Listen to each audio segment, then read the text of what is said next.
Yeah, I know what type of time I'm on when I step in the scene, man. Had them bottles ready, had them sparkles ready. It's gonna be a good night. Last time around, it was different. Somebody tell them pay attention, nigga.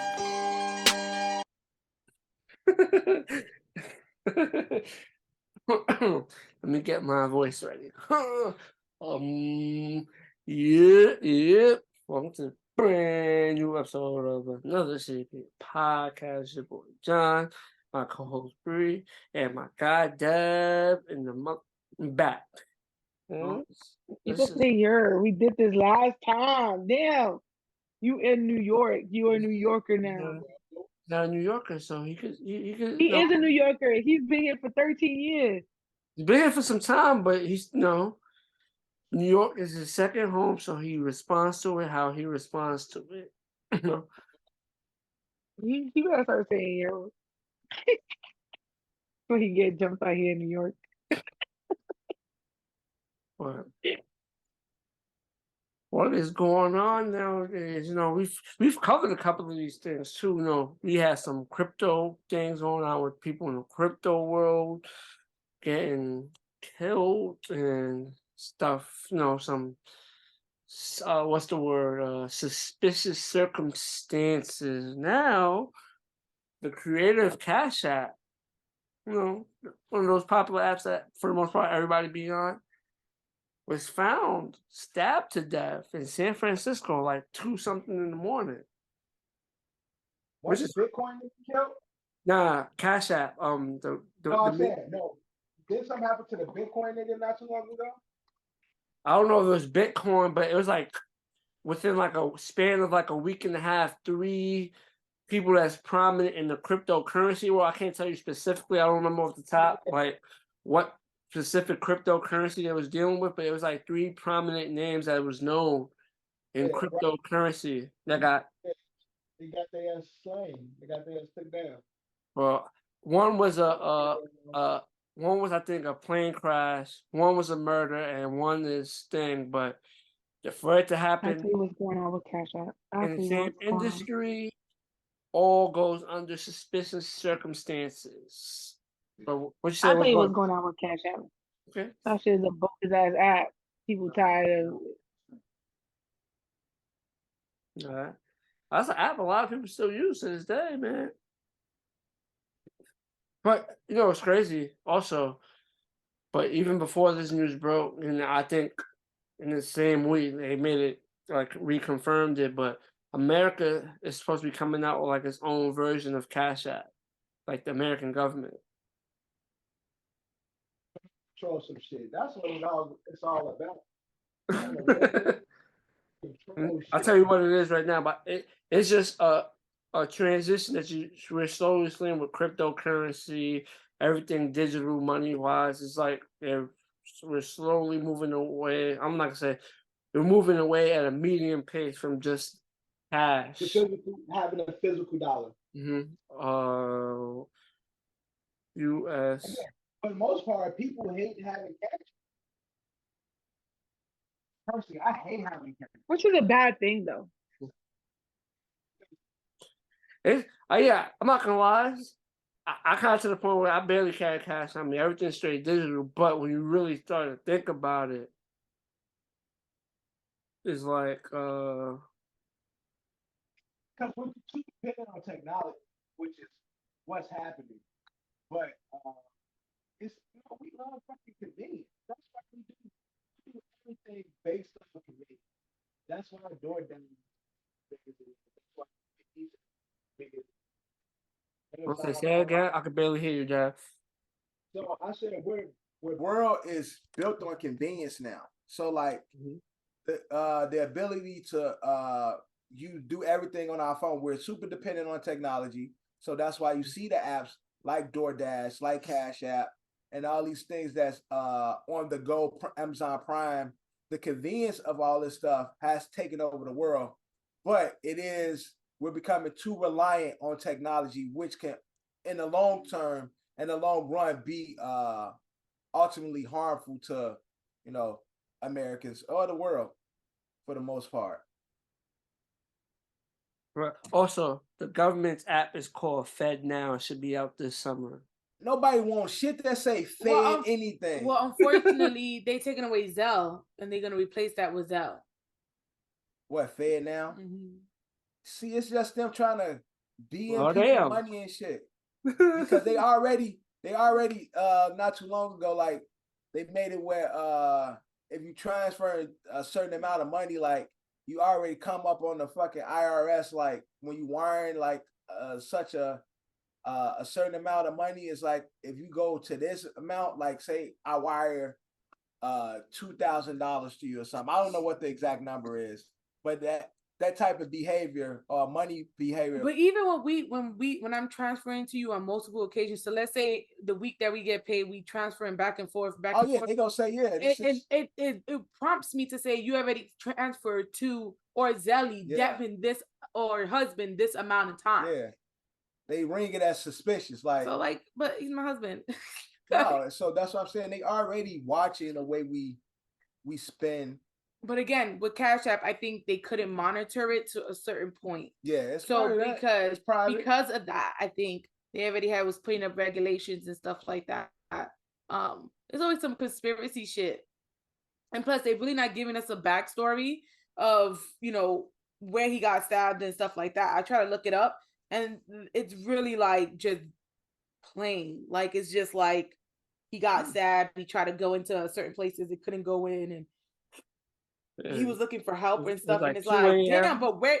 Right, but I'm like, but where did he get stabbed? And it's like, it will not give me an answer, and it's like, okay, there's no definite no specific details in regards to because even like when something like an open case, it would say like it's an open case.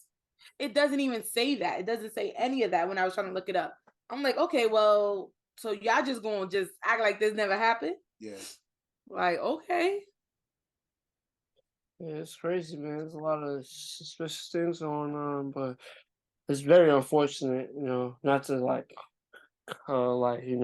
put a cloud over with conspiracies and stuff like that. Some man definitely lost his life and stuff like that, but it's just like sitting back and looking at it, it's like, damn, how did create a Cash App yet? Like how some funny shit going on. I'm saying, how the person who created Cash App meet a demise like that, like nobody's untouchable or whatnot, and anything can happen to anyone. But it's just like you sit back like, damn, person who created Cash App. How does somebody who created Cash App? I'm pretty sure he a billionaire. How can somebody easily gain access to him? Right. Mm-hmm. And nobody see nothing. There's no like him being who he is. No recordings. Nobody seen anything suspicious. Like it's weird. It's just weird for somebody to be that prominent, to have a death where like the San Francisco police don't seem to be doing much in regards to finding his killer and shit. People are asking questions. They don't really have much answers and shit. So you would think somebody like that, they'll be able to get to some type of resolve pretty quickly.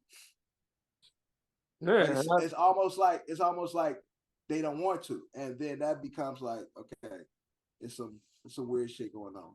No, that is definitely some weird stuff going on. But man, RIP to him, condolences to his loved ones, friends, his loved ones. But I don't know. Johnny, Johnny, in tribute to him, man, send me $20 via Cash App. You know what I'm saying? Well, it's 2013. So send me it's 2023. So send me $20.23 in tribute to the owner of Cash App. What's 43? What? 43, 23. What is that? It's 20 for you, 20 for me. Duh.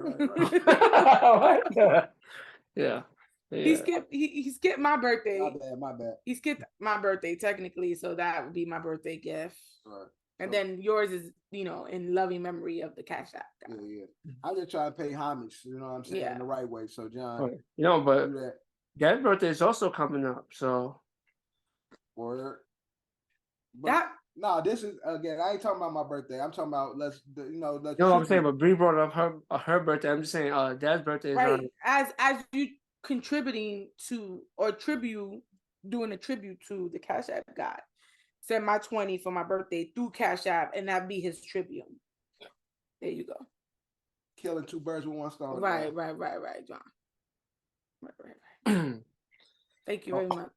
And, Again, condolences, RIP. It's an unfortunate situation, and it's like something that would shock you. Again, as we said. Well, let's get into a viral video that had Bree. Bree, I could see, I could picture Bree tapping them buttons in the chat. Like, because I was just trying to give you like the details of it. You wasn't. On the side, and then I was just letting you know, like, you wasn't.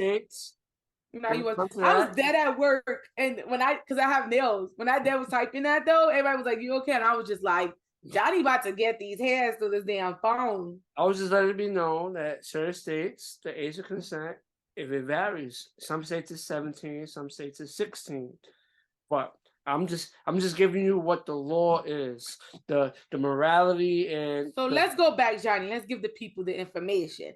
Let's go back, and I'm gonna start this one, okay? So Marques Houston is now in the line of fire because his wife is 19 and he is 38, okay?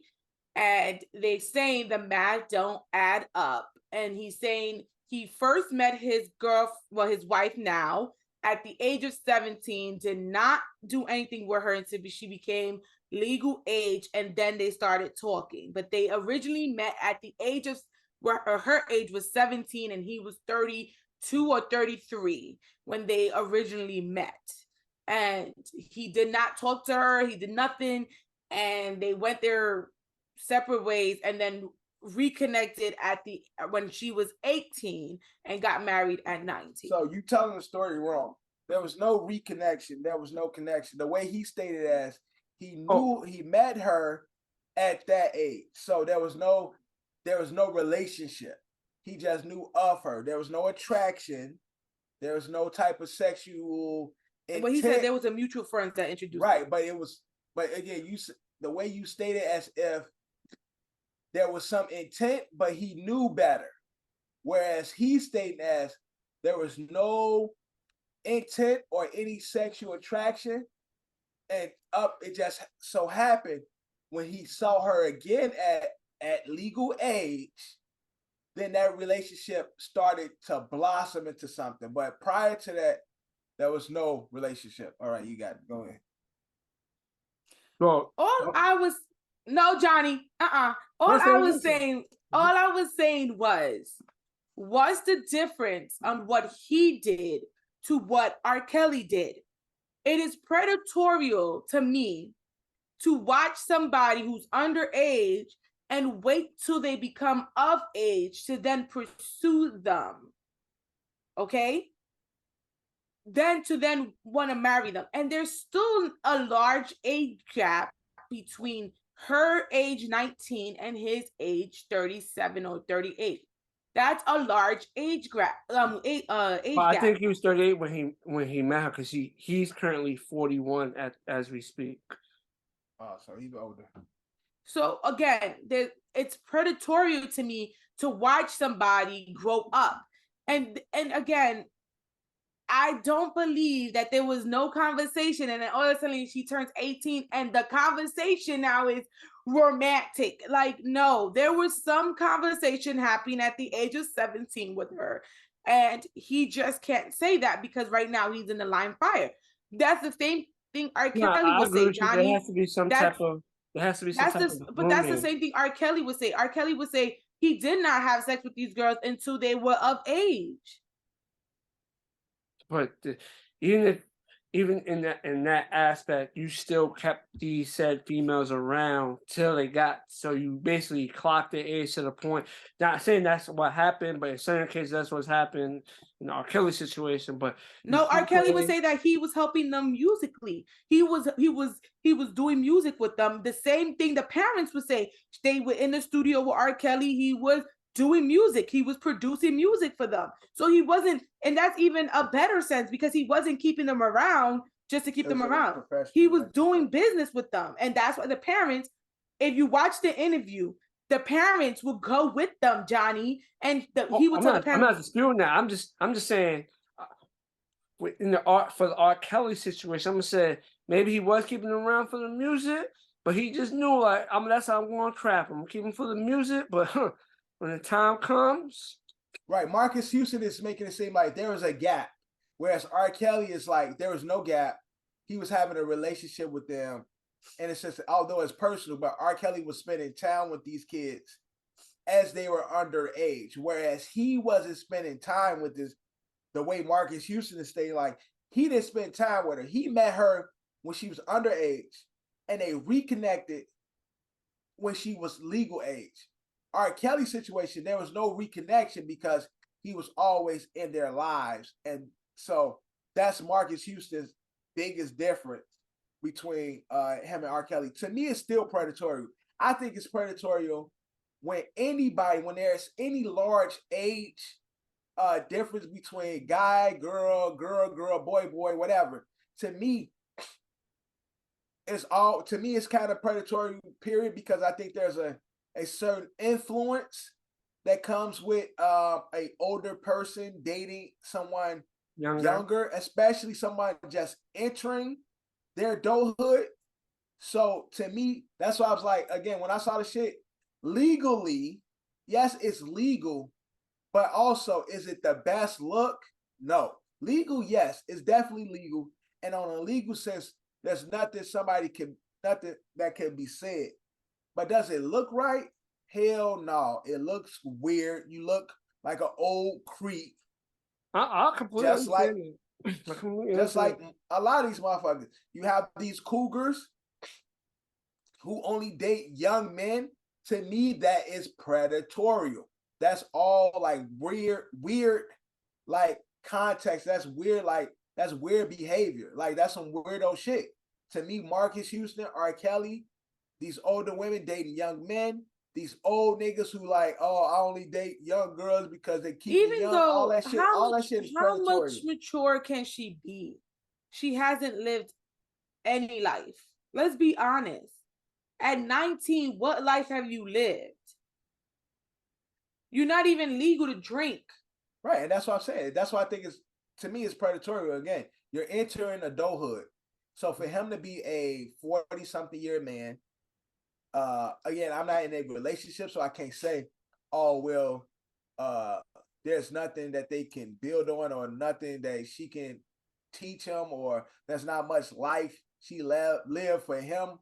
I don't know what the situation is. All I'm saying is, on the outside looking in, to me, a 19-year-old shouldn't be with no 40+ year man. She's impressionable. She's impressionable. Yeah. And so this is a way where a lot of, and this is what they say a lot about cults, is that the priest usually marries the young girl because she's impressionable. She, again, the words that he says, she sticks to it. There's no way for, she starts to believe him, and then it just becomes kind of like she's dependent on him. But that's fuck a cult. That's any older person that dates a young person. They seem to be impressionable, and therefore you can mold that person to be the partner that you want. You can control them.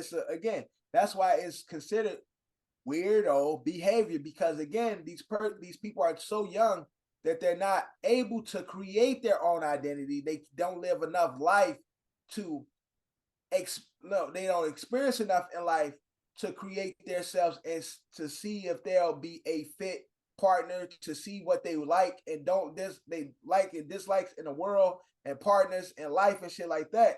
Whereas these older people, male, female, or indifferent, they live life, and therefore they can't date nobody their age because they stuck in their ways. But if you get somebody that's younger, you can mold them to deal with your life and the way that you look at life and shit, because they are young and impressionable.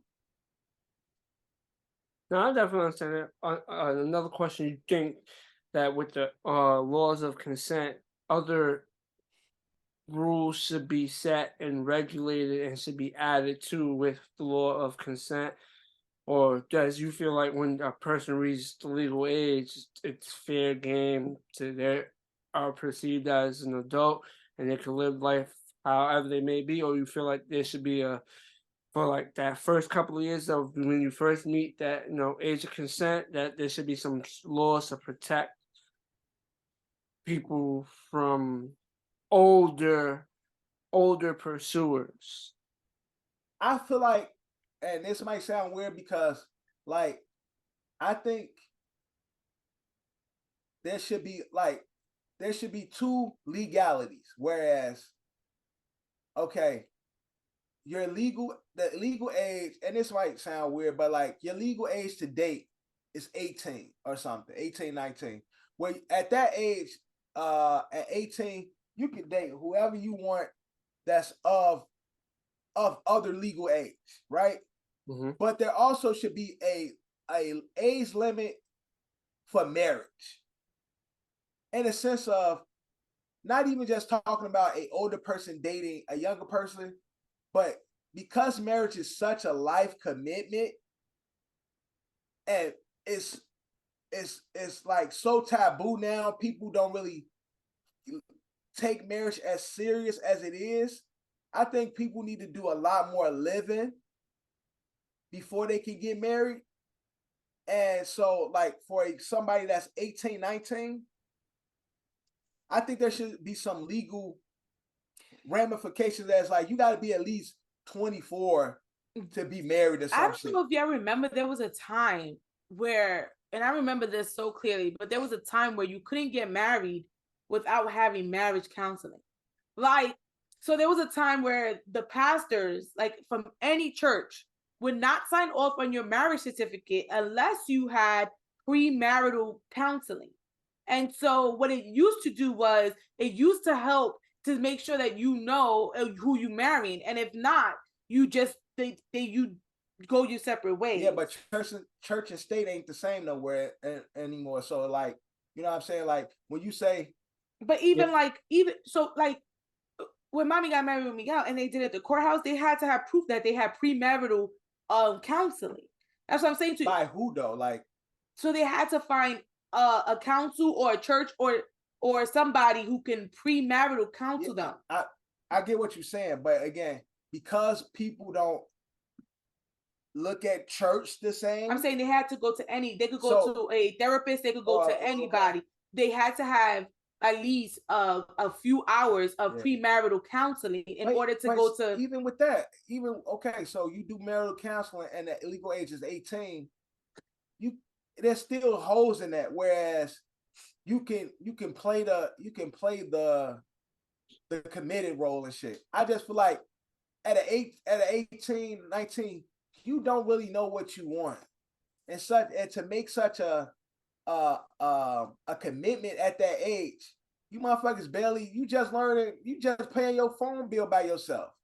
Like, you just learned how to drive. You can't even drink yet. You barely legal to smoke. You get what I'm saying? It's like, there should be some time between being a legal adult where you can, at that point, there's certain age limits for certain shit. Like, and something like a marriage, I feel like an 18-year-old, to me, and it's just a matter of my opinion, an 18-year-old isn't ready or lived enough life to make such a commitment.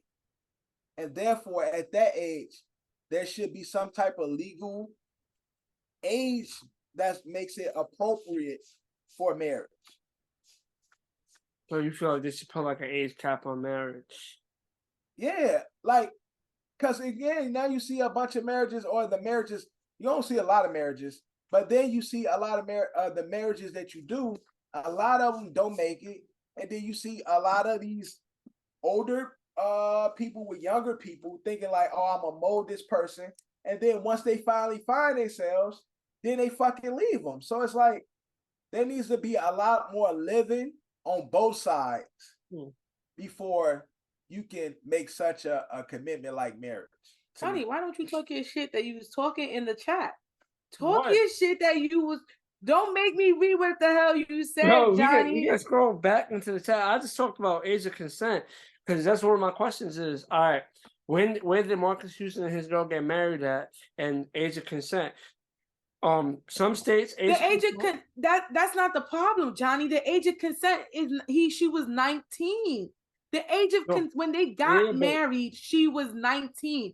The problem here is it's morally wrong, but it's not wrong.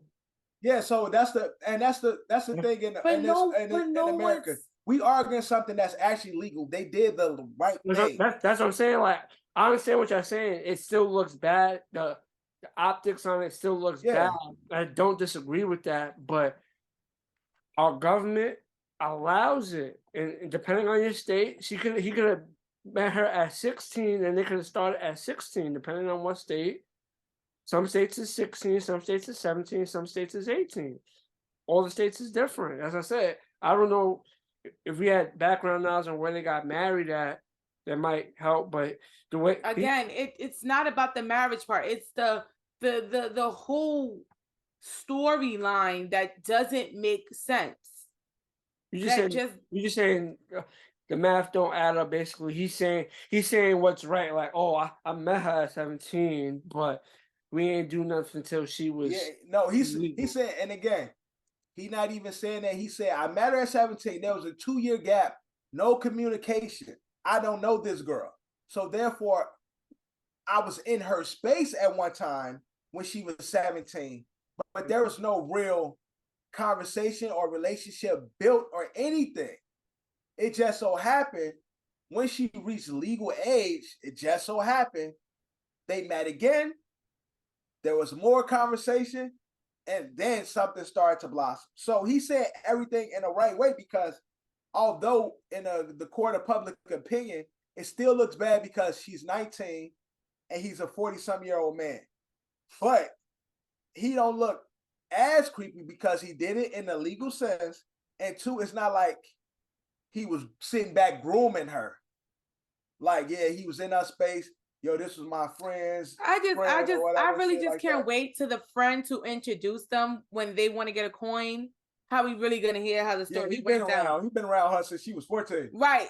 And it's crazy because it's once this story really like hits and the people who introduced them like want to come out and get a coin, we're gonna either get multiple stories of how they met and all this other stuff. Because to me, who you hanging around that has a 17-year-old friend? Yeah, I mean, you get what I'm saying? Like, who we hanging around that had a 17-year-old friend? I understand what you're saying, but this is like, and that's my whole thing. Maybe at them parties, them gatherings, but it's the lies that again, and I keep bringing up R. Kelly because R. Kelly used to tell us the same bullshit, and it's like, R. Kelly, 1 + 1 = 2, nigga. Like, we know this shit this is not how it works. But okay. Well, again, R. Kelly's story isn't the same as Marques Houston, because R. Kelly's story is, I was working with these people, but he was always in their lives. He watched them blossom. Whereas Marques Houston is, I wasn't around when she went from adolescent to adulthood. I met her first time in adolescence. I didn't see her again. But if you watch the whole interview, he met her at 17, and then when she turned 18, they met up, and that's how the relationship started. And then they married at 19. Yeah, but that's the same thing. But my whole thing is, so for those few months, like, let's not act like we dumb in this situation. You're saying you don't believe him saying there was no type of communication in that whole time that after they met. Right, I don't. I think he knew 18 was the legal age, and so he purposely kept that shit on a DL until she was 18, and this is what I believe. And then that's when he was able to come out with her and say, or he probably did some weirdo shit and groomed and was around and might not have ever made any real moves, but it was like the intent was there. Right. Make sure she's not dating no one. Make sure she's single. Make sure that this and this and that. Like, I'm gonna play close. I'm not gonna do that, but I'll stick around. Again, this just seems weird to me in the sense that, a lot of people are saying, well, she is legal. Marques Houston has a daughter. And I wonder if he would want somebody of this kind of magnitude, where the age gap, where he would want someone dating his 18-year-old daughter, and he's 40-something. Come on, like, we have to stop acting like this age gap shit doesn't affect people. It affects people that you with and people around you. So again, this gonna always be an argument because again, based on the law, he ain't did nothing wrong. They ain't did nothing wrong. The relationship is based on the right principles when it comes to the law. But in the eye of the public opinion, it's weirdo shit. We all see it and just be like, it's nasty, regardless of the situation. And that's why I said, whether it's Marques Houston, whether it's anybody, whenever a senior dates a young person and get married to him like that, to me, I'd be grossed out like, bro, what do you see in that child? Girl, what do you see in that young man? Like, it's all type of weirdo behavior. Because it's still weird. We allowed Stella to get her groove back, but Stella was a predator. And so, or predatory behavior. And Marques Houston is moving on that weirdo type of time too. So it's definitely weird. And again, like you said, John, legally, it's right. By the law, there's no crime committed. But does it look nasty? Yes. Yeah, not completely understand like that. I completely understand it, but you know, this is America, and that's how we transition to This Is America. Originally, Childish Gambino reveals This Is America was originally supposed to be a Drake diss. What was your overall thoughts on that?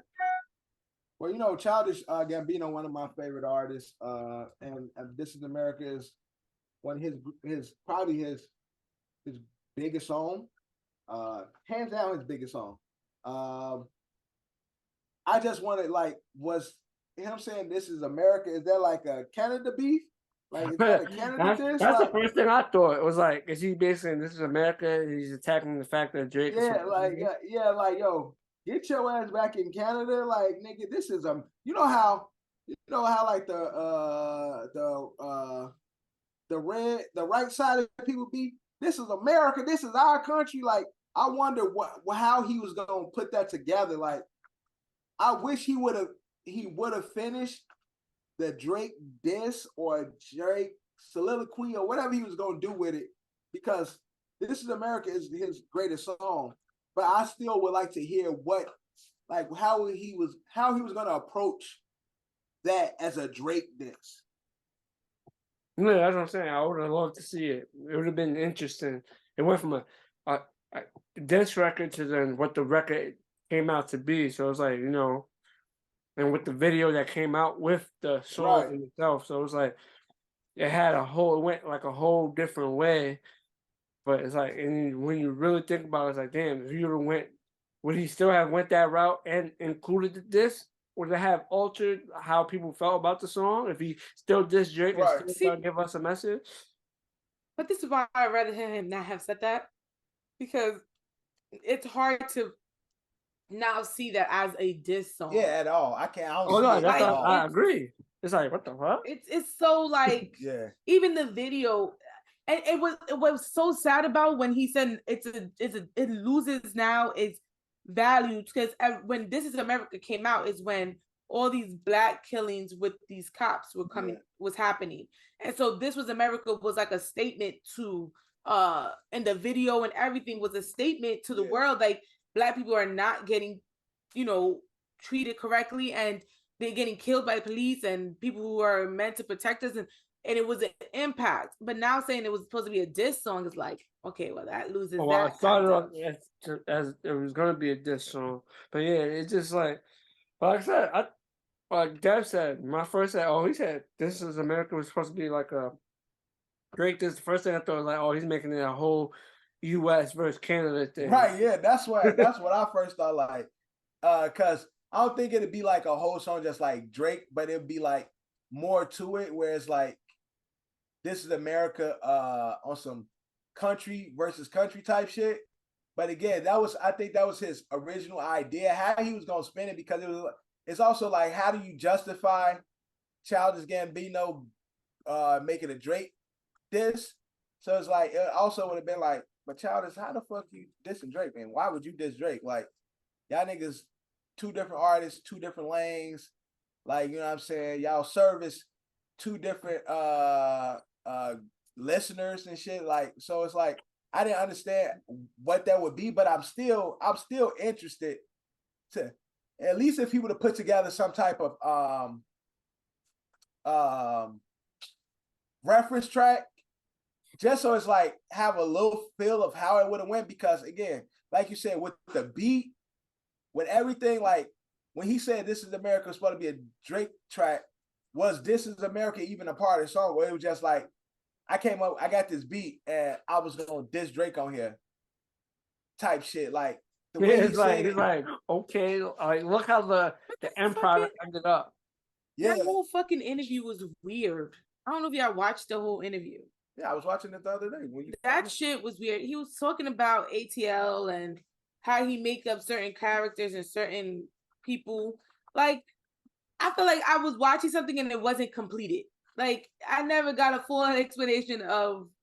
Well, when it comes to ATL, again, a lot of his episodes are based on American shit. So, like, if you watch the episodes, you'll see, like, he has little fucking little nuggets and gems and shit. It's like he play on a lot of shit that's going on in American culture on ATL and shit. So even with that, like, Childish is my guy. Like Donald Glover is one of my favorite creators in shit entertainment right now. I just finished watching his show Swarm. John, I don't know if you watched that. I watched that's the one on Amazon with what's the name on it, and my man's from Snowfall. Yeah, with you watched that one episode. John watched that first 30 seconds. And cut it off. Episode. I didn't watch just that one scene. I watched the first episode. Watch that shit. Yo, the shit again is basically about fan culture, super fans and shit. And it's a wild fucking show. It's like, yo, this shit is crazy. He was watching one episode when I was here, and I was like, what the fuck is this? I'm not about this type of life. But again, at the same token, like if you know, especially when it comes to like Twitter and the power of like the Beehive and the Navy and fucking the Barbs, like how sick them motherfuckers be for their, like they be super fans. It's like, yo, these motherfuckers really be so like. Who was you a super fan of? I think it was called the Swarm. I think Swarm, Bees, Beehive. I think that was him saying something about the Beehive. And then the videos, the artist was making that shit sounded like Beyonce new shit. Like the aesthetic. Shit, Bree don't like that. Don't talk about her Beehive. Fuck you, Johnny. It was that. So it was like it was a good show though. But This Is America again, I think it's Childish Gambino. The one song everybody know, especially again when it happened, when it dropped, so much was going on in America when it comes to the BLM and the black violence and shit like that, police brutality, all that shit. So it was perfect. It's like an anthem in that moment. So it would have been weird to see it as anything else, but I am still interested to see like exactly what he would have did with this in the sense of being a Drake disc. I'm happy I didn't hear that. There's just certain things you just happy you didn't fucking hear, and I'm just happy I didn't. Yeah, I feel like I hear it, I'll be laughing and shit like this nigga crazy. That's it, but that's my guy though. I fuck with Kawhi. I fuck with Childish Gambino, but I think it's just because of the internet. No, there was one moment where I was like, at one point in my life, I was listening to Childish Gambino almost every fucking day.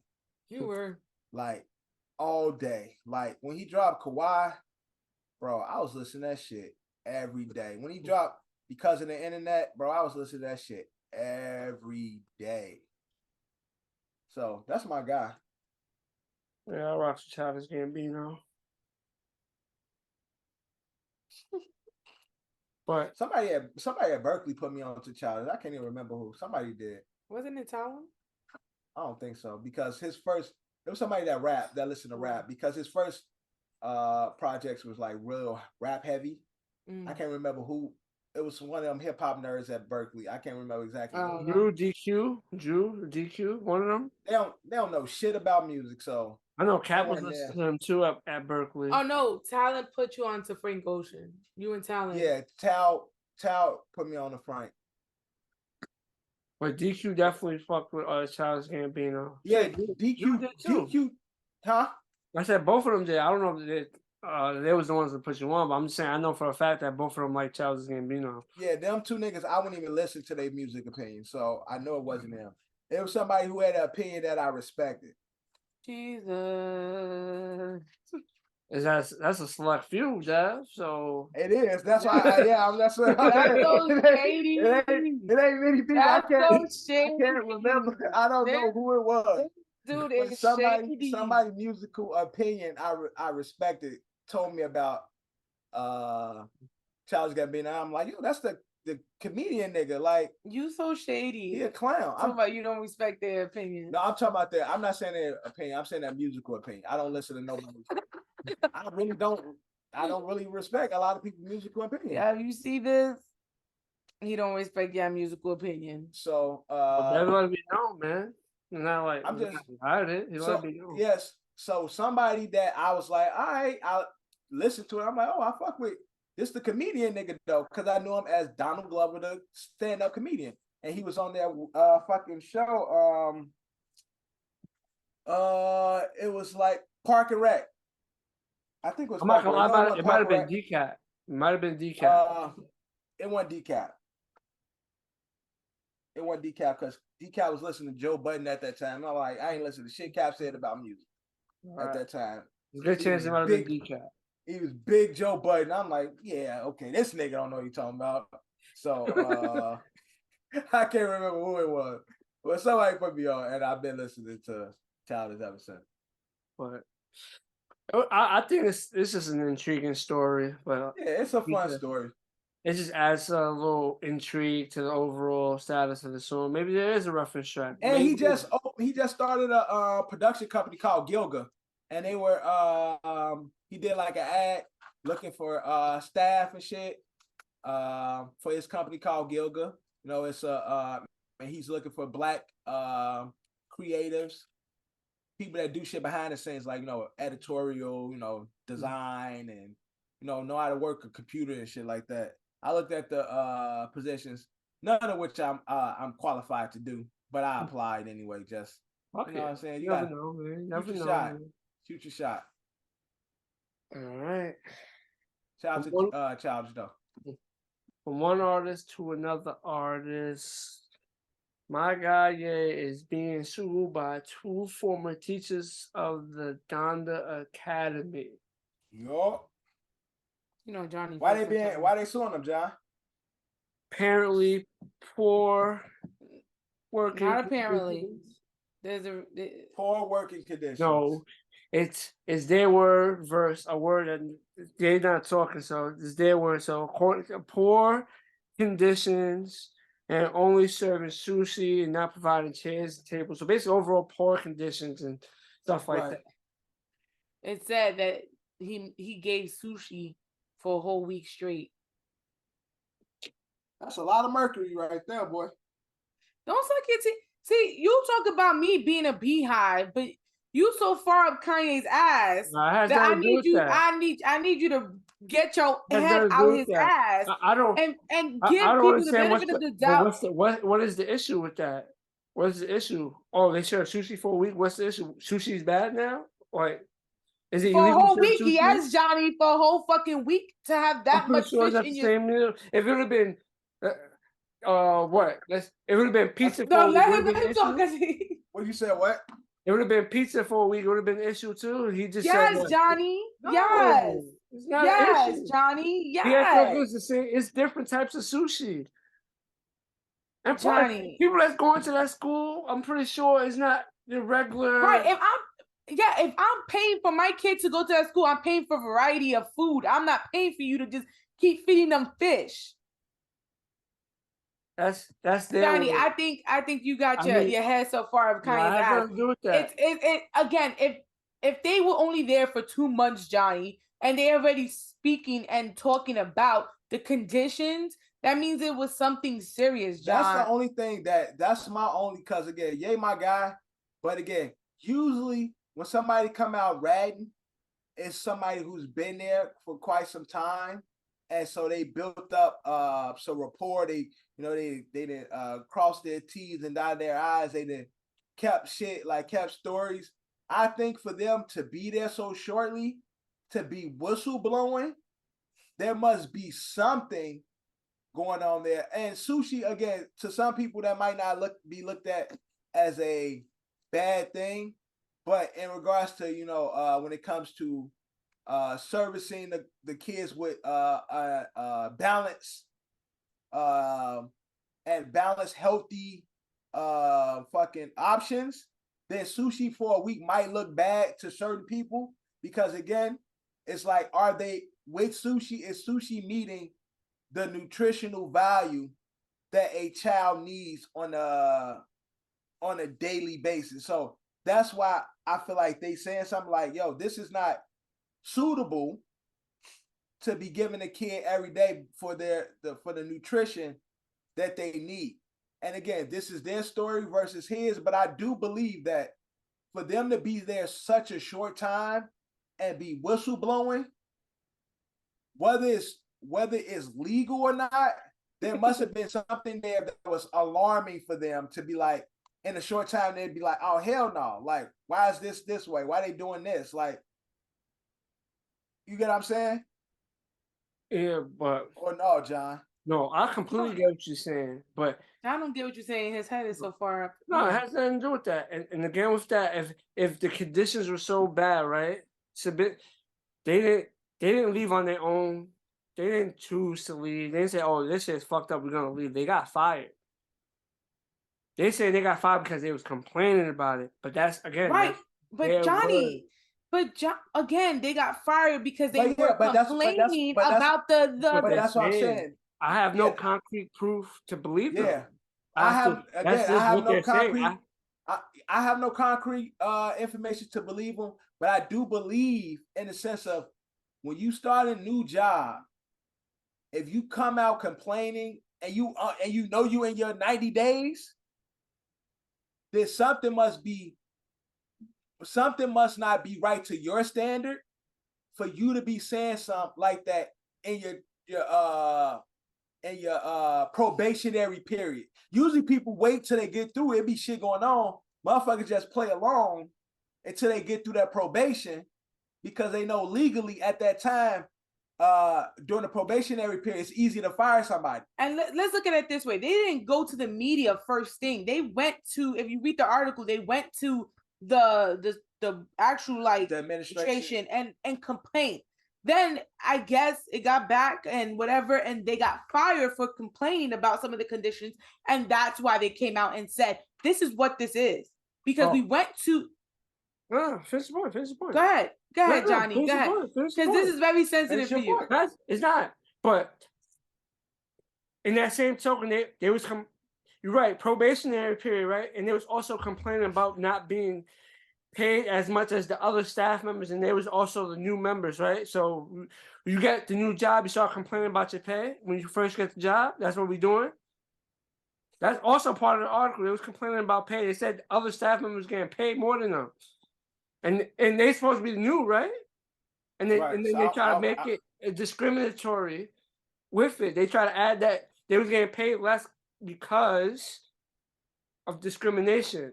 Well, Johnny, to be honest with you, when he was talking about the school, Johnny, and he was aiming towards I'm gonna make it for the Black community and all this dumb stuff that he was saying, I would have thought he would have hired more Black people. No, I don't know the roster of the staff.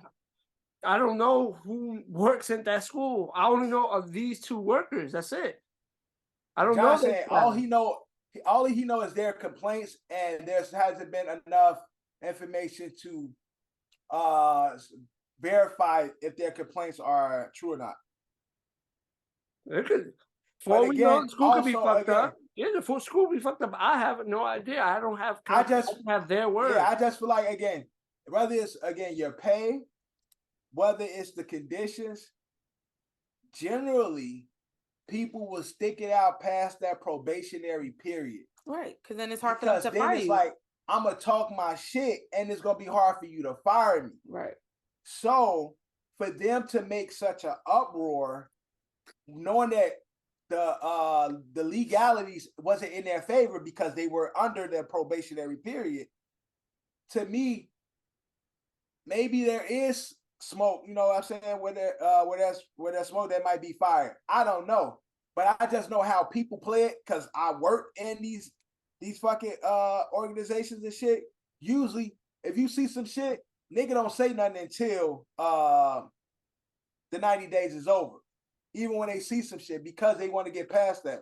So usually motherfucker who it's the job security. Right, right, exactly, the job security. So for them to be complaining, and basically they saying these complaints were made, and then I'm pretty sure as the case go on, we'll see if they really made complaints.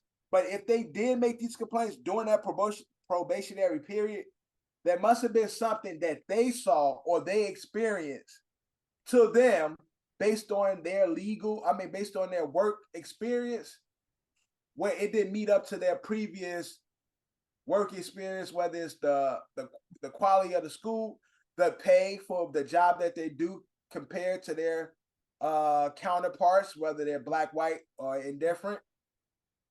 It just somebody at a short time to, and then again, that first 90 days, you do your best to just like play along and be good and just like act like you care about this shit. So for somebody to at that such a short period to be like, nah, I don't fuck with this. This is going on. This is wrong. Y'all need to deal with this. To me, that's like what was really going on, because there could be something that was so detrimental where they had to voice it, where they couldn't play along. No, I understand what you're saying, but could I also point that there's another angle to this that could also be possibly that goes with it? And we've had previous conversations where when certain people have certain stories added to them, people just try to, think. Ye is a nuclear person right now, so therefore their whole strategy wasn't even probably working in school, just to get in the vicinity to claim certain stories and try to get a bad. I just feel that's so unfair to characterize them like that. Because he's Kanye and he gets the benefit of the doubt, and yet you're not giving the teachers the benefit of the doubt. Yes, it is. Yes, it is, Johnny. That could go all again. Right. Example: Trey Songz. When we hear Trey Songz accusation, he hasn't been found guilty on anything. There has been no proof on anything, but it's been so much to the point. It's like you start to believe, he might be doing something, but at this point, there's nothing.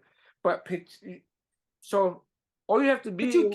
But you give both of them a benefit of the doubt. But John saying, I'm not saying that outright line. I said I don't know. I don't have enough. Yeah, but in the court of public opinion, Trey Songz don't get the benefit of the doubt. It's like that nigga might have did that, and because of Ye being such a hot topic, whenever there is something like that, it's like it's easier to sell that or try to sell that because Ye is already on everybody's shit list.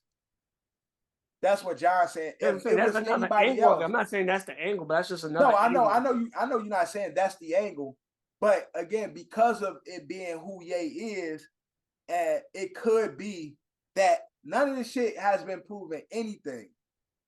But I'm just saying, again, the way my brain thinks, it's like, damn, that they in Donda Academy, they already, again, and it could be possibly the angle that you said, John, or it could be none of the angles that we're thinking of. Usually, to be with somebody, or it could be just fucked up. It could be a number of things that we're not thinking about.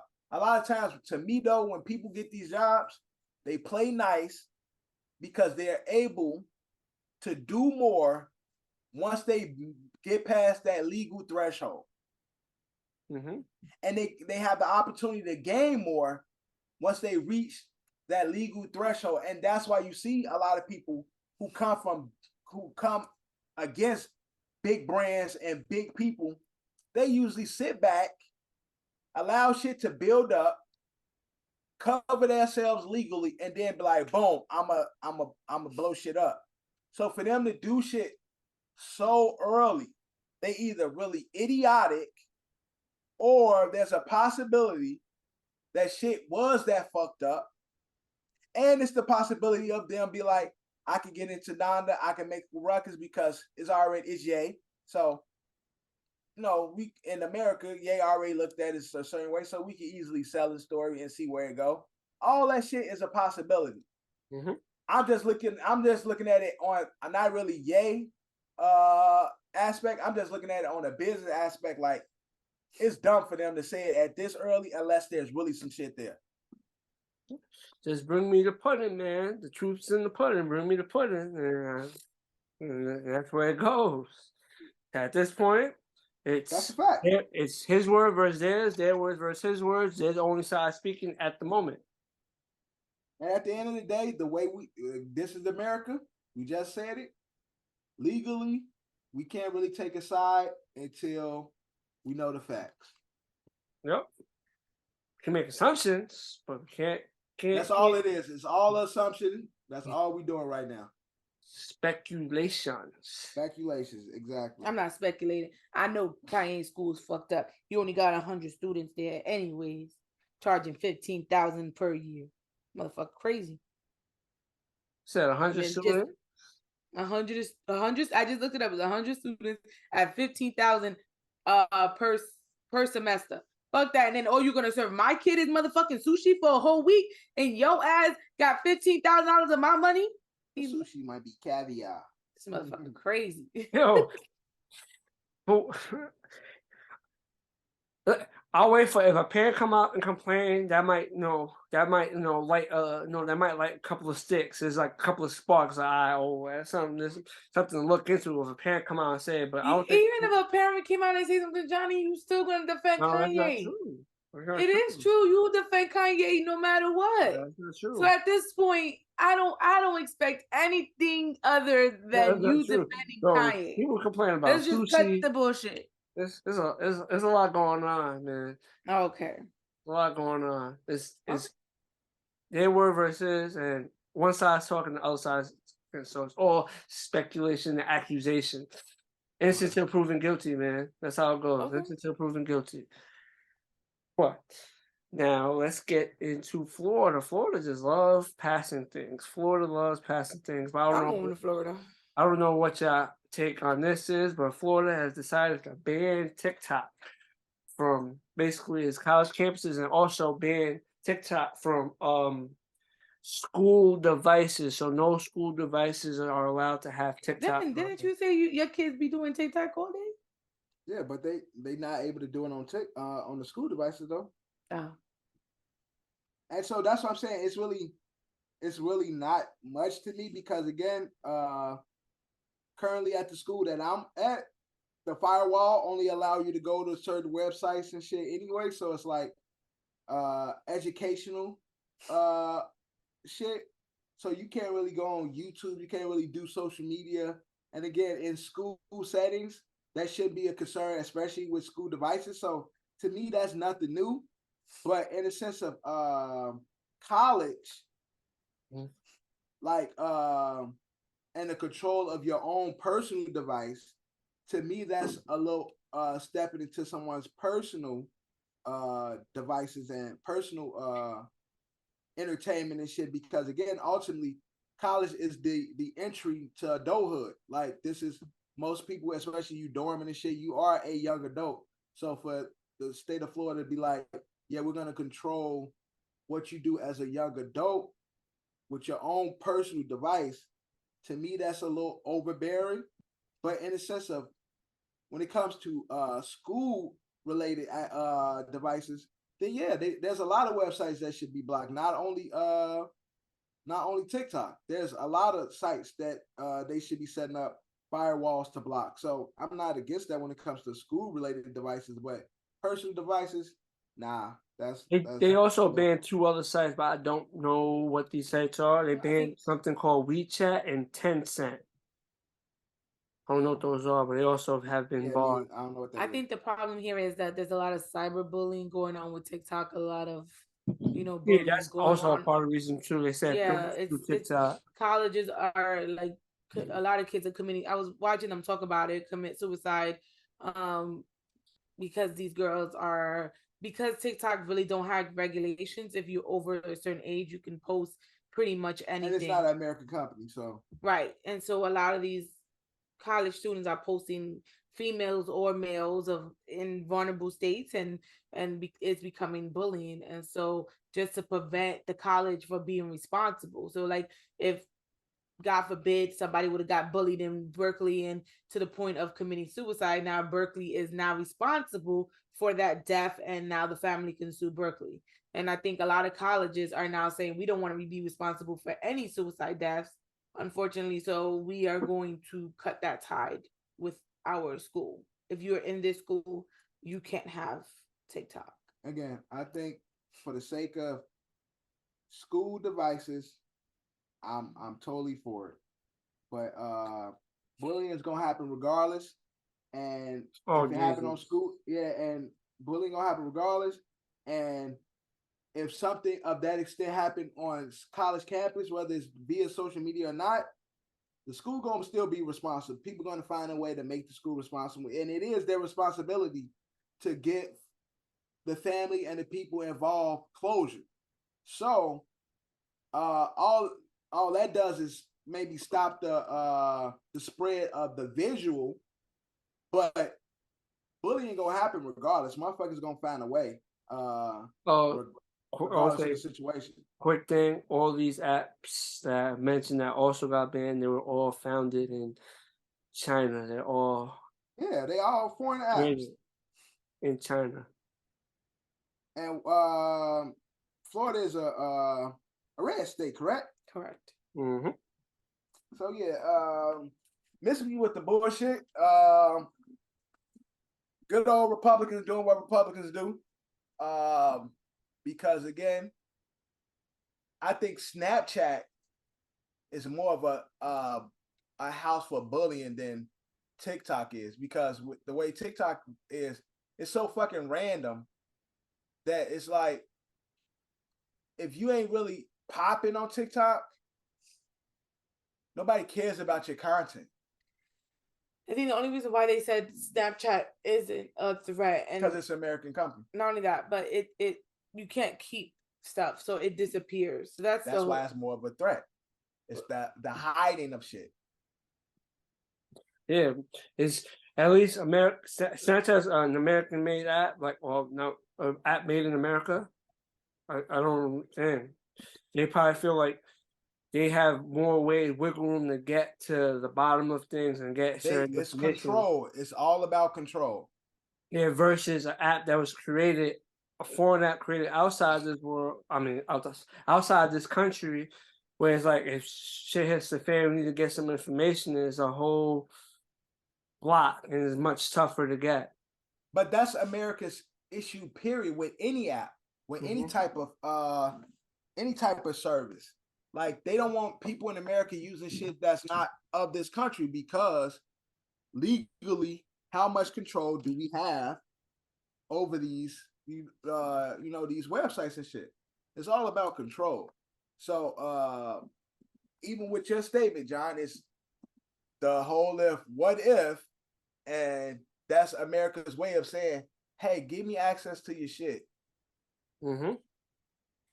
So that's all it's about. You know how this country rolls. Government is basically simple, man. We learned this in a movie when we was younger, but when the government comes, either you get down or you gonna lay down. Which one you gonna do?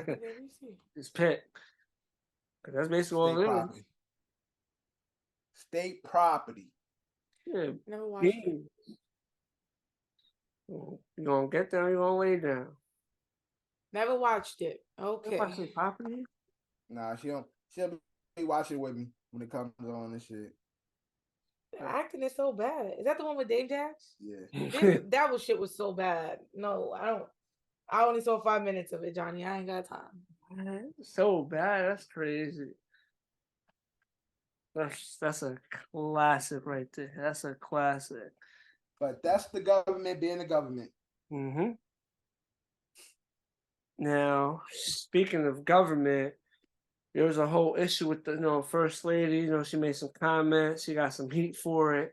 But in the midst of that, Angel Reese said she will be joining her team in the White House. But the president, the first lady's husband, had directly made contact with Angel Reese. What's your overall thoughts on that? And what did he say to her? I don't know if they reveal like the certain details. It's just of my knowledge. They had a conversation. There was a conversation between the two. Yeah. Again, I really didn't like Jill Biden's approach. But I ain't mad at Angel Reese for now changing, her opinion to go. I think she spoke to her team again in the moment. She was upset, obviously, because they were trying to dim their light a bit. To me, I believe Jill was trying to make it. Hey, it's about teamwork. It's about good sportsmanship. Good sportsmanship will give out fucking runner-up trophies. That's good sportsmanship. Oh, he called to congratulate her. Okay. And that's all it said. I'm pretty sure there was other things said, but the main thing was there was other shit said. What happened was Obama jumped on the phone. Hey, Jill, she's a good woman, but But it's not just with Jill that she had beef with. She had to have beef with Biden, Joe, because they supposedly didn't even make it on a certain list that Joe had. What you mean? Oh yeah, the bracket. She didn't he didn't put them on her. The president every year does when it comes to the NCAA tournament, everybody does their bracket, and the president's bracket. Or Biden do a bracket? I thought that was just a black thing. No, I don't know about Trump. I know Obama did, but Biden did do a. He did a bracket? Oh yeah. Yeah, because she was upset about that. He's pandering, Biden was pandering. Yeah. That was all political stunt, because that was something that Obama started and been doing and shit. That was Obama's move. So and I'm pretty sure Trump didn't do it because Obama did it. So Biden did his bracket for men's and women's, and he didn't have LSU on winning in his bracket. And so Angel Reese was like, all right, I see you.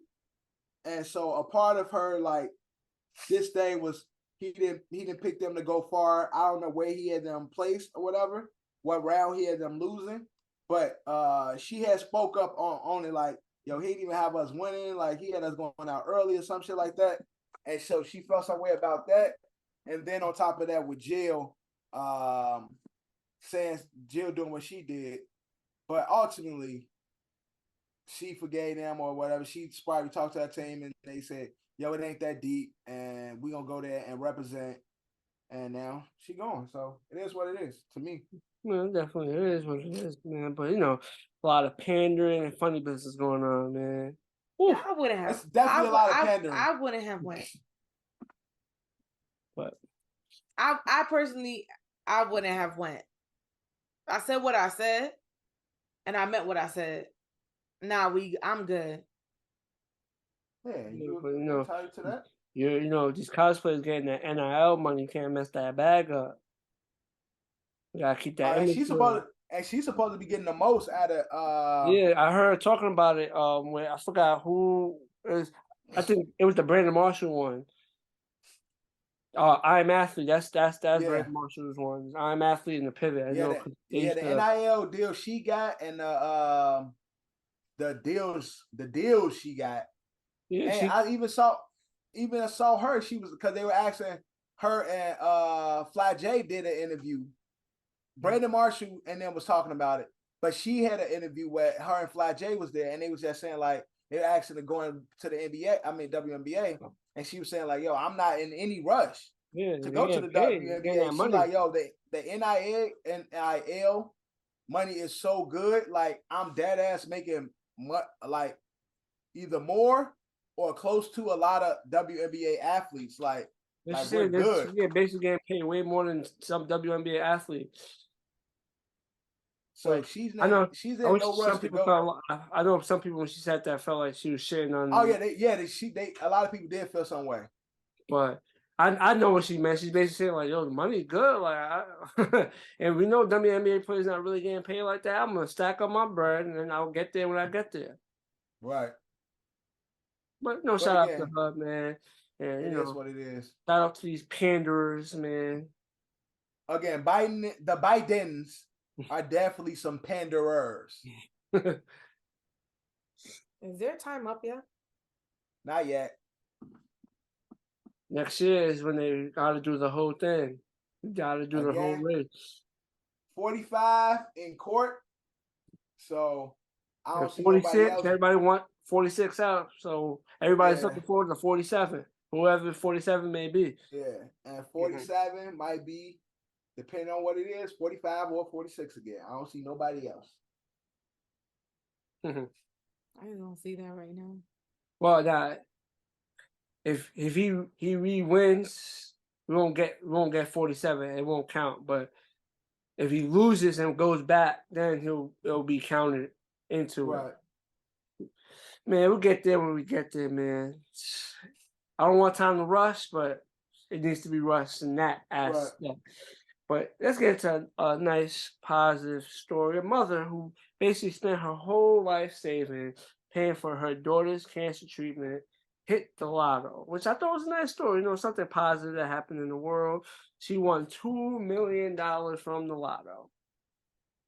No, God bless her. I mean, even though God don't agree with the lottery, but I mean, that was, I guess, her karma, doing the right thing or something. I mean, it is what it is. She got a bag. I ain't mad at it. And again, I'm pretty sure she's happy to have it. She won $2 million. I don't know how much it's gonna be after they tax that shit, but it's definitely it's Florida, so taxes probably not as crazy. Yeah, it's probably not crazy compared to us, but the government gonna take a nice little profit shot. Yeah, they are. But again, having she'll be able to do something with her daughter. You know what I'm saying? Take her daughter somewhere. So that's still nice. I'm happy for her. Yeah, I'm happy. No, I just want to see positive like to see people come on the other side of traumatic experiences and shit and make it through. No, cancer is fucking the worst. We all know that. Cancer is killing more than anybody and shit. Cancer. So for her daughter to I think beat cancer, although I'm not unsure. For her to be awarded with that money it's a good thing. So shout out to them, man. They got a nice little blessing, man. In a troubled time, they got a nice little blessing. What would you do with $2 million? $2 million, honestly, in New York, ain't shit. Right. But I'm go open that C2 studio. You know what I'm saying? Open me up the Black Bodega. You know what I'm saying? Be in there making bacon, egg, and cheeses with I'm gonna switch it up. It ain't gonna be. Well, I'm not gonna lie. You know what I would do if I got $2 million? I am moving to the state where the cost of living is the lowest, and I'm gonna open up shop down there. Nigga, you gonna go to fucking Wyoming somewhere? Yeah. I don't know if Wyoming is the one with the lowest one. I'm just saying it just sounds boring. So wherever it is, it gives you a head start, and you can stack up, make some money. Cost of living is already not crazy. Not one of those answers that you say I'm gonna take my wife on a vacation now. Man, I'm talking about flipping. I ain't gonna talk about everything I'm doing. You know what I'm saying? Got to keep stuff. The trips will come. The trips will come. Us. All that, you know what I'm saying? All the playtime come later. You know what I'm saying? We're trying to take this $2 million and flip. Or we could open up a cheap ass studio out there, Dev, and that's it. Ain't gonna be no black people there. We could be the ones that revolutionize it. Shit, we open a little black community. They're gonna burn that shit down like some Tulsa shit. Yeah, but well, we'll go to the one that has the lowest cost of living, but it's also a blue state. It has to be a blue state, because if it's a red state, we're fucked. We'll go to Red states ain't for me. Where fuck? And You then know they blue got. states, You know they got the what's that shit called? A lot of the blue states have we, us, they, us, there, and you know, you gotta make sure you talking about the like the curfew cater shit to them. where a certain Yeah. I forgot what that shit's called. But I know what you're what's that? talking We about. just talked about that the other day. Is that is it called a sunset town or some shit like that? Something like sunset that. sundown town. Yeah, sundown town. It's still something that exists. Imagine I would hate to get lost in the United Them States. And end shits up in is, one of bro. them Them bitches. shits are real. Them shits are real. I was watching videos where they were talking about like some people went to sundown. I've seen videos of women being in like driving all day, but they going to like a big city and shit, and they need to stop, and the motherfuckers telling them like, "I suggest you keep driving." That's crazy, but whew, man, now This is not the town to get a fucking cheap motel in. shit. We don't want to do like a road trip and visit like small towns and shit, but don't want to end up in the wrong town. I don't want to do that. Johnny, That's the dumbest shit I've ever heard in my life. That'd y'all be want to fun. see the world, or you want to see this, see the Americas. Yeah, you gotta see it all, man. You want to get an RV and shit, you know I'm what I'm good. saying? I don't want to see none of that shit. I'm good. Yeah, get an RV. You don't gotta pay for no hotels. Just gotta pay for parking and gas and food. And where you gonna park that motherfucker? Right. I'm pretty sure these small towns have places where you can park an RV.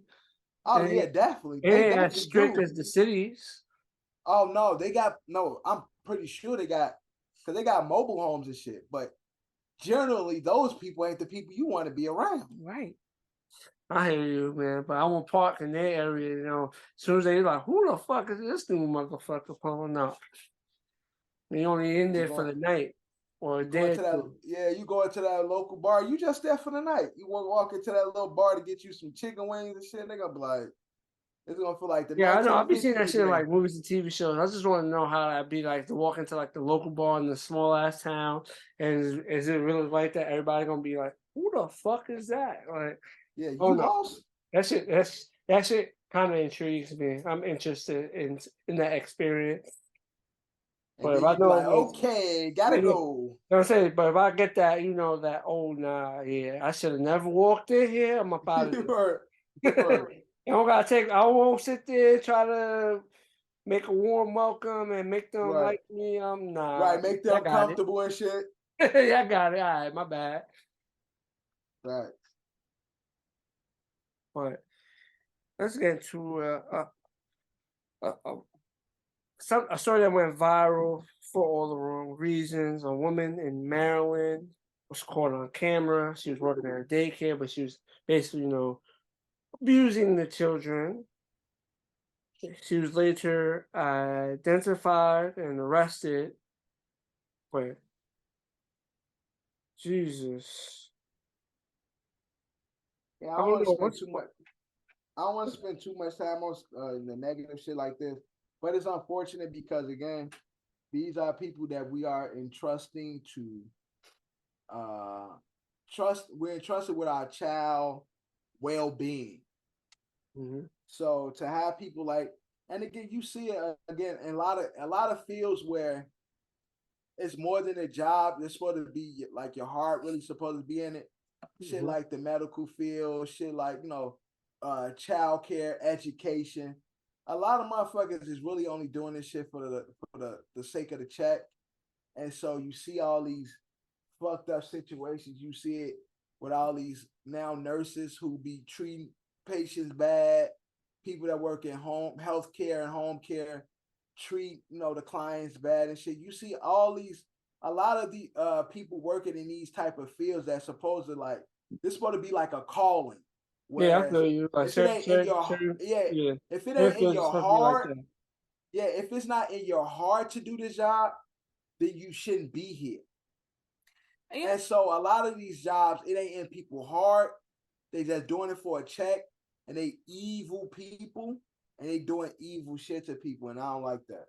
Here's the thing. I saw an interview with one of the mothers, and she was like, the video was sent to her.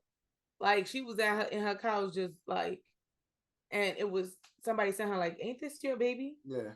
And she looked and she asked the child, like, why wasn't this told to me? Why didn't you tell me this was happening? He was like, because she told me if I tell you, it's gonna be worse for me at home. And I think this is where we need to open up with our kids and let them know, like, for certain things like that, you can tell me anything and you will never get in trouble. If anything, I'm there to defend you and make sure you're safe. And so if anybody who's watching this has kids, just remember to because we tell Dorian all the time, yo, you could tell us anything. Something happens, we would not be mad. We don't care what it is. Just let us know so we can help you fix it.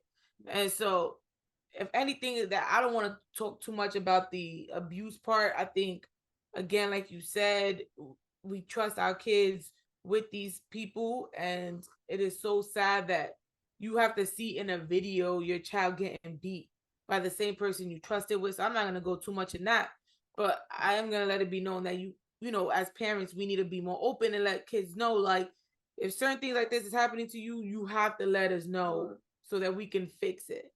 Because it is a damn shame that this lady had to watch a video and somebody sent it to her like, yo, isn't this your child? And you sitting right next to your child and you're like, why didn't you tell me this was going on? That's a really sad story. No, it definitely is. Definitely is. But we're going to get back into music. We're going to speak on another artist who went viral a few weeks back. Some pictures made it seem like, she seemed to be having some health issues. But young May gives us a health update. She says she's been feeling better. She's been going through things, and she made some bad decisions. But now she is completely sober and working on, prioritizing her health as she moves forward, which is dope, and all positive energy to her. But I don't know. Yeah, I seen that picture. I think she was at like a barbershop. Her eyes were completely yellow, which yellowness in the eye has everything to do with liver. Yeah, liver disease. So it's like, I just hope, it seemed like she's lost a lot of weight too. Even in that video, it seems like, because I remember her being a little hefty. Yeah, she was. In the video, she looks super skinny. Like, whatever's going on is taking a toll. And I think a lot of that, because when she came out, she was big on the Henny everything, like Henny everything, like that's all she was drinking and shit. So I think the lifestyle she was living caught up with her, and again, that's why it's important to have the right people around you and shit, because she come from the hood, her crew probably come from the hood, so nobody's thinking about her physical health or mental health. Right. They having a good time. And I think that shit caught up to her. And now, it led her to look the way she did with those yellow eyes, skin looking, pale and all fucked up and shit. And her looking bony as hell, where unfortunately, it took for her to go through such a traumatic change physically for her to say, okay, I'm fucking up. Let me get my shit together. I'm hoping that, she did learn from her mistakes, and, we see a healthier younger May making some dope music and shit. But she was popping at that. No, she was moving. She had a nice little run and shit. Yeah, she definitely did have a nice little run. I love that people wasn't, when they saw her, they weren't like digging at her, making jokes. A lot of the comments were concerns, like, what's going on? Like, she hasn't been in the limelight and for a very long time. And the first appearance of pictures we've seen, it looks kind of like, damn, what the fuck is going on? So people, I don't know if people have learned, but I feel like, people are now a little bit more sensitive when it comes to looking at people and be like, oh, okay. Before you say so, wow. Right. I think Chad Boswick basically told people, like, y'all need to stop doing that shit and just maybe there's something deeper going on. And I'm pretty sure it was motherfuckers who did, but I think the support outshined the negative shit. Like, you know what I'm saying? It seemed like to be more people that was like, yo, what the fuck is going on with MA? versus the trolls who try to like use these moments to drop a joke and shit. Right. You know what I'm saying? So shout out to May, man. We wish you the best. She said she's coming out this summer with some heat. So let's see. So let's see.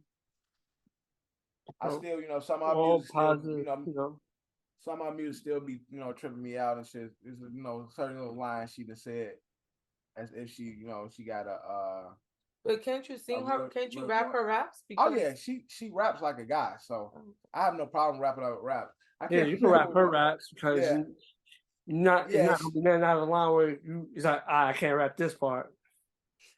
I forgot it was one shit. I can't remember what she said, but that shit was funny as hell. She was like, I can't think of it. I can't even think of it. But it was some shit on the line of like, I don't know. It was just like some penis shit. Like she said some shit that's as if she had a real joint, like the sensation on my tip or something, like as if she got it. Like, you know what I'm saying? Like she said something where I was like, what? That's not real. It's not real. But MA is one of those, like MA can spit. So I'm hoping to hear more music from her this summer. Mm-hmm. Definitely. They say young MA get more bitches than niggas do. I'm pretty sure she does. I'm pretty sure, she be doing her thing. Yeah. I'm about to say something dumb. Go ahead. But I guess we'll leave from that artist and get to Bree's current favorite artists of this generation. Leader of the Doja Cat. Doja's dojo. You know what I'm saying? Bree's the leader of the fan club. But Doja had some tweets. And she let me know she wanted to let it be known that she said she's gonna quit music, but before she quits music, she wants to drop a rap album and really let people know like she really raps. Diversity on that artist. She's taking a break from the pop shit, and she's gonna focus on the more bars, on her ability to spit. And honestly, I've said this before. I think she can do it. She reminds me of Nicki Minaj. I'm pretty sure Nicki is her idol. Growing up in music, her flow style is similar, and even with the pop shit, she always had little segments where she starts to rap and shit. I like Doja, period. Yeah, she's diverse. She's one of them diverse artists. She can do it all. I think she can still be the character that she is and still do the rap shit. Like, she's like her blow to rap superstar rap stage is rap superstardom. She blew up, man. Called that gimmick, that move. Oh yeah, yo! In college, I used to be playing that shit all the time. Like, yo, that move. Yeah. Man, look where she is, man. Shout out to Doja, man. Don't quit music. Keep dropping music. I think Doja is a very talented artist. I think she's very talented. Bree is talented at being a gimmick. No, she did start with a gimmick, but she's more than a gimmick. No, she's a fucking gimmick. She's a gimmick. She's a walking gimmick. Okay. Let's just be honest. She shaved her eyebrows. She shaved her hair. I think she be on some weirdo shit. She's a troll. She is a troll. Yes, she is a troll.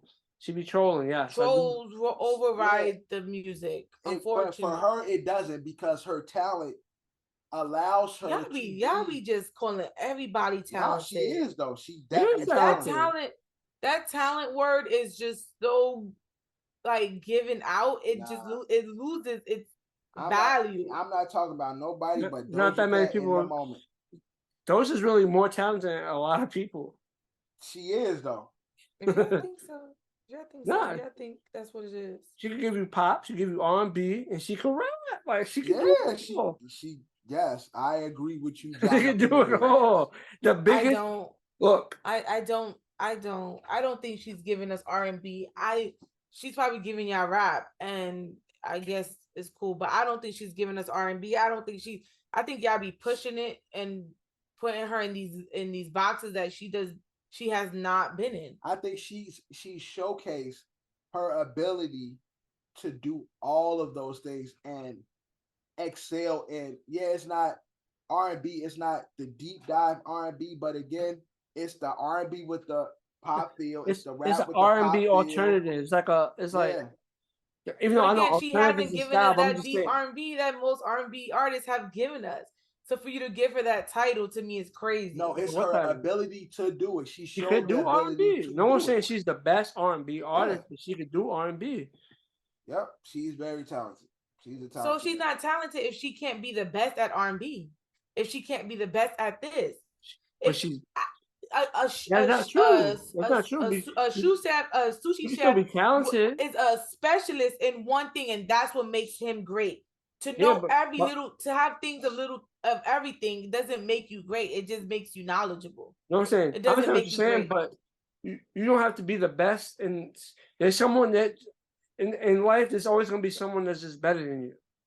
You know, there's just in certain things. Even there might be a point in time where you're the best at the situation, but then someone will surpass you, then you claim it back. So overall, it's just always going to be someone better than you. But again, if you But can that doesn't do mean things, you're not if you can talented do, or not yeah, good. exactly. And if you can do stuff, multiple things on a high level, then yeah, you're talented. That's talented. But again, I haven't seen her do anything in a high level.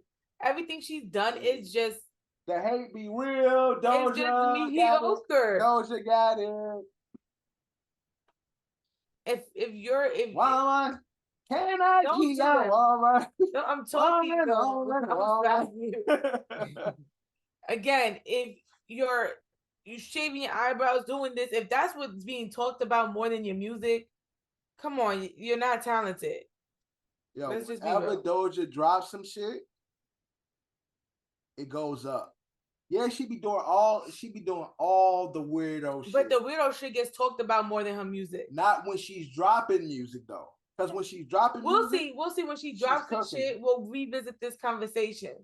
If you feel the same, if you can listen to this rap, you know what's gonna be funny to me, because you're a listener to rap. I'm not. I'm gonna see how well you listen to this shit. That tells me a lot.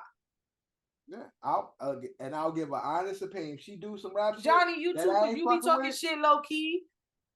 I'll be like, I really want to fuck with that, and that's okay. That's okay. That don't mean she ain't talented though. We'll see, because she said she's a rapper. Listen, none of her albums have fully been rap. So for you guys, none of her albums has been fully anything. Right, but that's what I'm saying. So for you guys to judge and say she's a good rapper or she's this and that, she hasn't gave us fully anything. So it's gonna be I'm gonna see when she gives you a full rap song with no gimmicks, no nothing, just her spitting. I'm gonna see how you and Johnny give it up. But I feel like it's gonna be her spitting in the weirdo Doja Cat. She's like, I'm anticipating it. Yeah, she's like Tyler. She's gonna be like on some female Tyler the Creator. But you don't like Tyler the Creator. Who said I don't though? You've said it. You fought on here with Drew about Tyler the Creator. No, so wrong fight. I told Drew that niggas in the hood ain't banging Tyler the Creator, and I stand on that. The same way I say niggas in the hood ain't banging no Eminem. You bang Tyler the Creator? I listen to Tyler the Creator. I ain't right down the street and yeah, but I listen to Tyler the Creator. Drew was saying, because Drew's an idiot. Yeah, man, you pull up and you hit niggas playing Tyler the Creator. I'm like, stop it, Drew. You have to be a true hip hop head to really fuck with on some boom bap shit to fuck with Tyler the Creator. But niggas in the hood ain't listening to Tyler the Creator. I'm stand on that. Niggas know that Eminem. What about that drill? Exactly. Drill shit, 80%, 10% trap, and then other. Exactly. And but 11%, 11% like trap, said, and then the rest is other. Eminem is one of the highest grossing, highest selling hip hop artists ever. But in the hood, you ain't hearing no nigga playing no M. You still niggas be talking shit like niggas don't play fucking Jay. I've heard niggas say like, yo, Jay might be a nigga, but ain't nobody playing that shit. I've seen rap niggas say this shit because again, niggas in the hood listen to, like you said, John, trap, drill, and other. Now, but also it gets to a certain point where certain artists reach a high pinnacle. It's like people aspire to be that, but that's not the they relate. Like they can still relate, but it's like there's like a big gap because that person not living the life that they used to live. Yeah, and again, they don't make the music that represent their life. Again, we'll see when Doja Cat come out. I won't be listening to that shit. That's fine, but yeah, we could do a whole review and Like we could do a live listening session. You hear me? Me and you, Dad, could do a live listening. I ain't doing no fucking. You and Dad. That's just right. like I sing Drew under his breath saying, "I think my butt getting big." I've seen Sabrina under her breath singing Doja Cat. So people be trying it. People be closet fans. Definitely not a closet fan. If I listen, closet fan. If I like you, I'm gonna say I like you. I think you don't like the gimmicks, and therefore you try not to like the music when you low key be jamming. I don't be jamming. I don't like her music. And you're singing that. Count down anything. That's because that's what's playing in my radio at work all day. Closet fan. I'm definitely not a closet fan. But again, it's played, so it's in my head. It's the same way I don't like that other song. Well, the song by Glocky is on the dresser. But I was singing it the other day. Why? Because my Blicky. Because I hate that shit. I think it's. John, you know that song? Which one? My Blicky.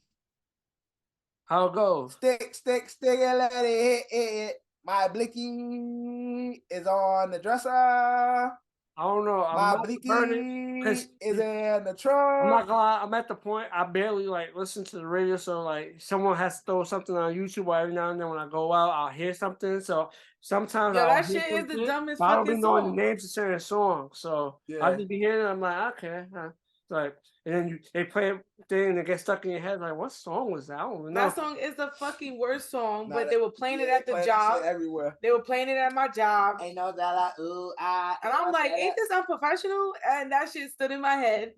And again, but it wasn't that I like it. It's just in my head. It was played all day. But you like that Doja Cat song? I do not like that Doja Cat. You like that song. I put it out my father's life. I do not like Doja Cat's music. No, I ain't saying you don't. You like that song though. I don't like that song though.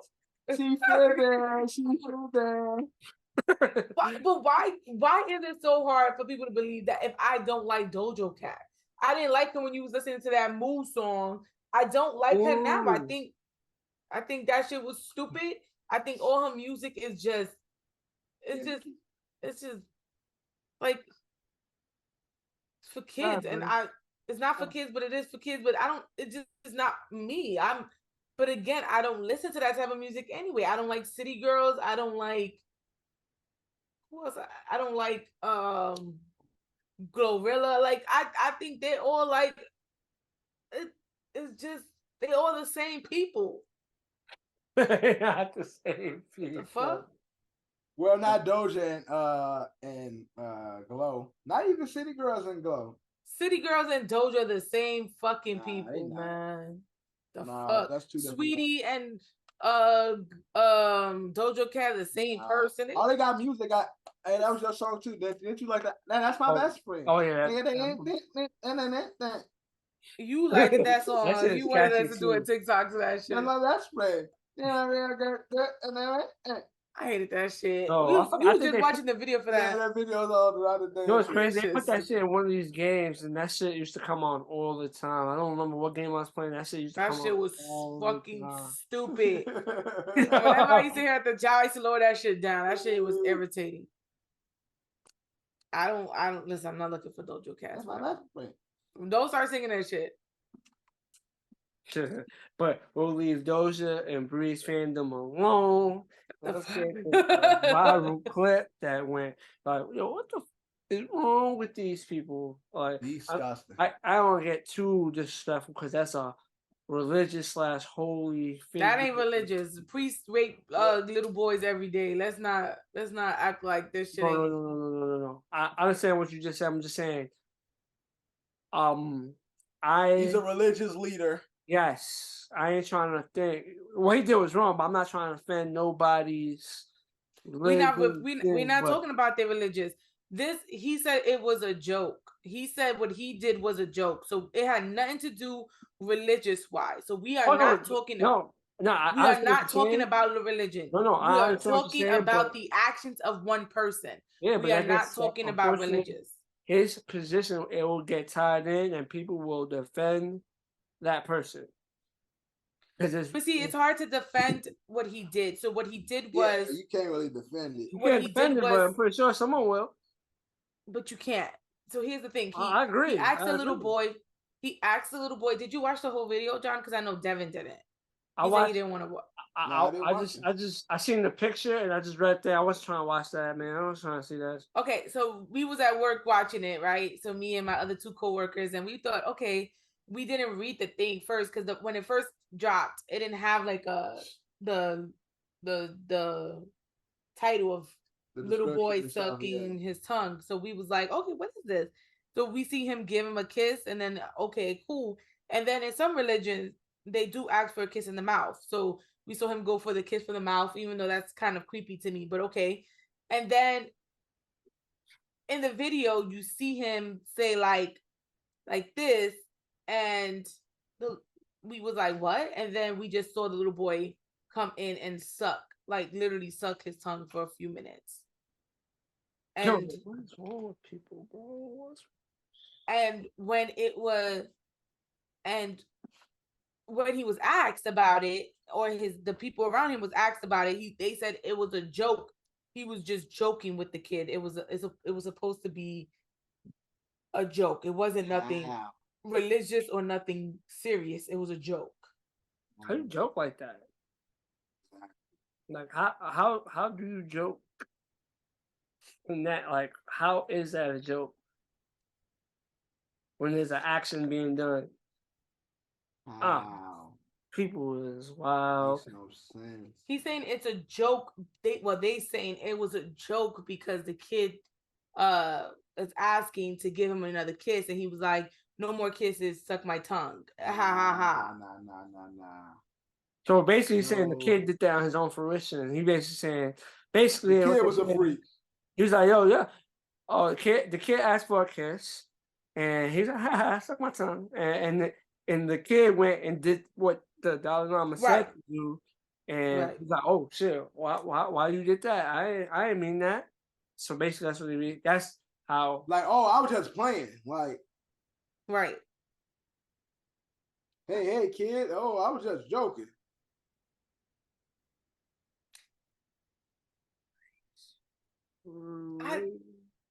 To me, I wouldn't even want my son to don't even ask for a kiss or a hug, and if they do, it's a handshake to me. I don't care what type of level of yeah, culturally, religiously, all that stuff varies depending on where you at. It does, because certain priests, they kiss their hands, and I don't understand that shit. I really just don't. I personally, we go to church, and if the pastor started to ask us for us to kiss his hand, you better shake my hand. You know, then that would bring up some shit to kiss your hand. Yeah, I'm not. I'm leaving this church. Cool like that. Yeah, I'm out, because that means you on some other shit that we don't want to technically be on, and I'm not dealing with that. I think this was disgusting. I think they need to be looking into certain things with him and see what's going on with this particular I don't know what you call them, but and see, it's time for them to go. He is currently the 14th Dali Lama. It's time for them to look for the 15th. And again, we're basing this off American values. I'm pretty sure. Yeah, that also plays a role, because it's not. They'll be like, "Fuck what you Americans think. This is not an issue for us, unfortunately." Right. Which is also not right, but it's also true. You know, it's true. Like, their customs, the way they're living is much different. So yeah, we can't impose. Even though right is right and wrong is wrong, we can't impose our feelings and our way. Because they're We gonna be came like, up you with it. guys. They'll be like, you guys don't know our culture. Y'all don't know our beliefs. Y'all don't get it. We surely don't, because Dorian is the same age as this kid. Dorian would have said, I ain't sucking your tongue. What's wrong with you? But I guess this kid did it because of, I guess, the religious. But who that person is in his world and religion, this person is, although shouldn't be, idolized. Yeah. So I personally didn't like it. Unfortunately, I watched the whole video, and I mean, again, I didn't see there was no title when we saw it, so it was like we don't know what the fuck just happened, but yeah, no. Right. Well, can't wait for that. And let's get into this closing segment. Something new I want to try. It's called ASO Keep 1. I'm gonna give y'all the things, list of the culture, basically a list of things that we discuss in ASO realm or conversations we had. Just in that realm, anything that could be considered an ASO topic is what I put. I got a couple. How many y'all want me to do? Do 3. Do 3? Yeah. I got 3, so let me pick 3. So that's 3. First one, keep 1. This is catalog. So catalogs, you gotta pick 1. So it's like everything they are wrapped in and got credit for catalog.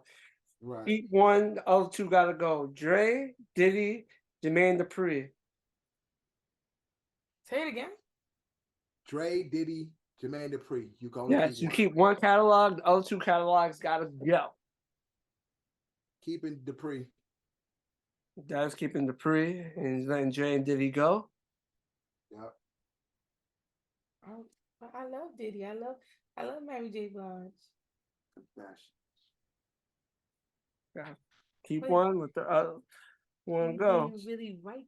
Jagged Edge. He produced Mariah Carey, although you ain't the biggest Mariah Carey. I'm not a big Mariah Carey. I'm not a really big Bow Wow fan. I only have 3. Now, wow, that's the nail in the coffin right there. Bow Wow. Well, Bow Wow say he's not even with Jermaine Dupri. So well, we know that's a lie. Bow Wow. But that's what he said. He was never signed to So Def. He was signed to Columbia. Doing Dust now. He said he was never signed to So Def. He was signed to Columbia, which So Def falls under umbrella of Columbia. So he was never signed to So Def itself. Who you got? Pick 1. I'm gonna go with Diddy. I'm sorry. Okay, she keeping Diddy. Get rid of Jermaine Dupri and get rid of Dr. Dre. Okay. I know John keeping Dre. I'm not gonna lie, that's a tough one. Like, get rid of Diddy, nigga, not for you. You get rid of Diddy, man. There's no Biggie. Or 112, nigga, or Mary J. Blige, or Faith Evans, or Lil' Kim, or Danny Kane, or Day 26, or Making the Band. Well, Tupac definitely had some material before Dre, though. No, I'm talking about 50 Cent and Eminem, nigga. Yeah. that plays a role too, man. As I said, it's tough, man. It's tough. Just choose one, Johnny. We had to choose one. You choose one. I'm gonna go to just go to. I'm gonna keep Dre. So of course, nigga. Shut up. Everybody picked one. Not everybody picked one. He gonna say you can see doing it because we picked the other one. Everybody picked one. Yeah, I just said a bunch of people for Diddy though. You hear that though? Half the motherfucker I ain't listen to. You didn't listen to? That's But I'm gonna keep Dre. All right, the next one. Comedy movies. Blue Street, Low Down Dirty Shame, Bad Boys. Keep 1. Low Down Dirty Shame. Yeah, Low Down Dirty Shame. Ooh, well, I thought I didn't know. I felt like that was a balanced one I picked. I thought Low Down Dirty Shame is light years better than those movies. He said blue. First of all, I don't even like Martin Lawrence. Really? I didn't know that. Well, I really mess with the corny. Well, you ain't the biggest fan. She don't even watch Martin though, so yeah, she ain't really a Martin fan at all. Yeah, I don't like his overacting. I don't like the overacting in him. And then I don't. Bad Boys really wasn't a comedy to me. Like you be watching and you be laughing, and I'm No, like, I be it's confused. it's an action comedy. Oh well, but Low Down, we can watch that and me dying. I watched that shit a million times and cry. I love Low Down Dirty Shame. You know, it's just I would say Bad Boys had more action. So those movies are definitely bigger than Low Down Dirty Shame in the box office realm. But Low Down Dirty Shame is far. We should watch that this weekend. Way funnier than that. We should. I think it's tough. I'm gonna keep Low Down Dirty Shame, man. Yo, that movie is great. Keenan, why do that? And that's an action comedy too. Yeah, it is. There's action in that. All of them is action comedies. Yeah, that's why I picked it. It's all action comedies. That's one of my favorites. Yo, Shane, why you do that? Yo, that shit is hilarious. You ever want any of your coffee with milk? I am your man. You want some cream milk to go with your latte? I'm your man. I wasn't even touching you, man. Oh no. No, yeah, that movie got all the quotables, man. That was the old Jada. That was the Jada I love. Oh, that Jada was, everybody loved that Jada. That was the real bald head Jada, not this bald head bitch we know now. Bitch, you were calling me a dog? That's right, yeah, right.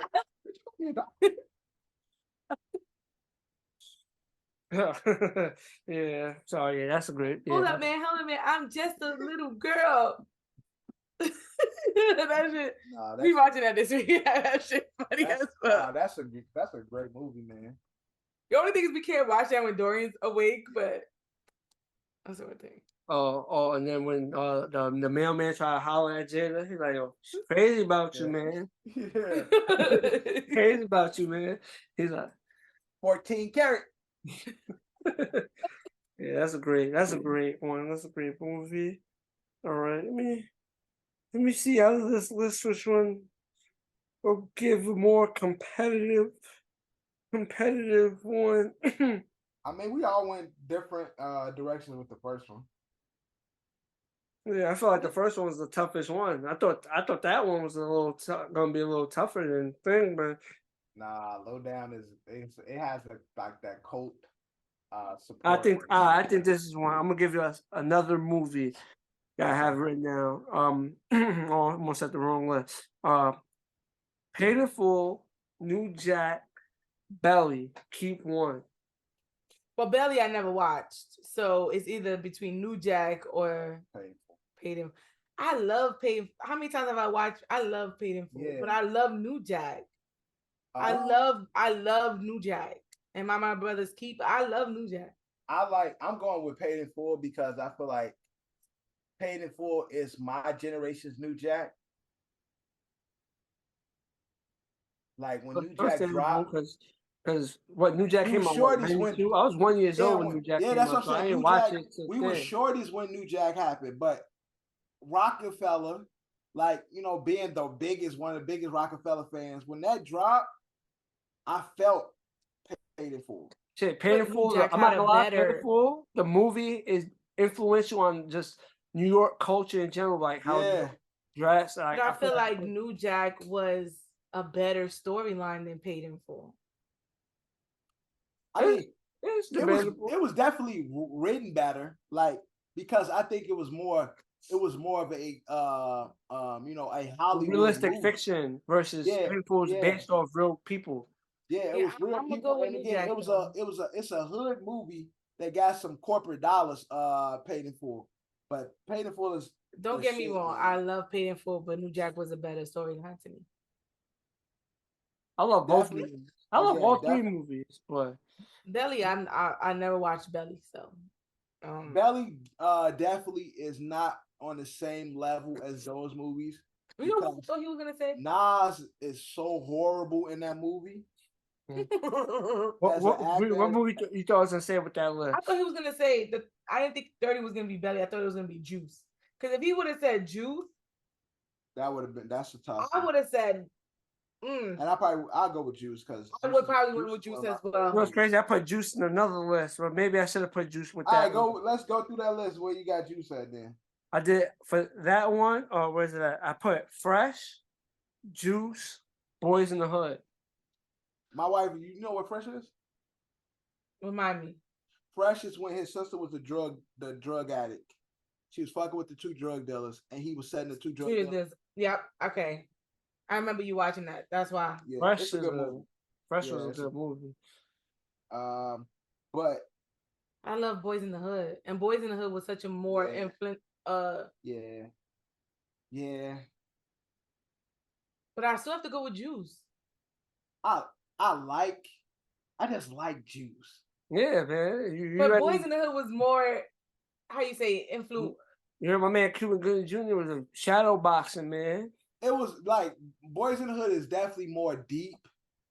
Like it really again, great acting and great writing and right. Ice Cube killed that shit. And shit. Like definitely has some iconic people, but I just love fucking Juice. You can't tell me. But see, it comes down to the death part, right? So Juice had when Rakim died, and we all felt that shit like, damn, he died by the hand of his own best friend. Yeah. And then we felt it in Boys in the Hood when what's his name died? Ricky died, and Ricky had just got that he just had got that letter from college. Right. So we felt it, and when they carried his body back to the house, and his mother was going crazy, like we felt it. So. And then is that famous call, Ricky? That's that. Yeah, the iconic call. For him to be a running back, he sure wasn't elusive. Running backs don't run straight. You move and he ain't trying to hop a fence. He just ran a straight path, bro. He just ran straight. I think he was scared. 40, you just running straight. Shit. Stop, drop, and roll. I felt like I gotta see that scene. I felt like there was a dumpster somewhere in there. He could have ran by. Bro, it was a dumpster that he could have ducked in. He was climbing the gates to get away from them niggas anyway. I would have been ducked in the yard. But Joaquin knew better than to grab a gun when it's loaded. So his death was kind of dumb too. Yeah, man. You don't grab a loaded gun from somebody. That's the number one.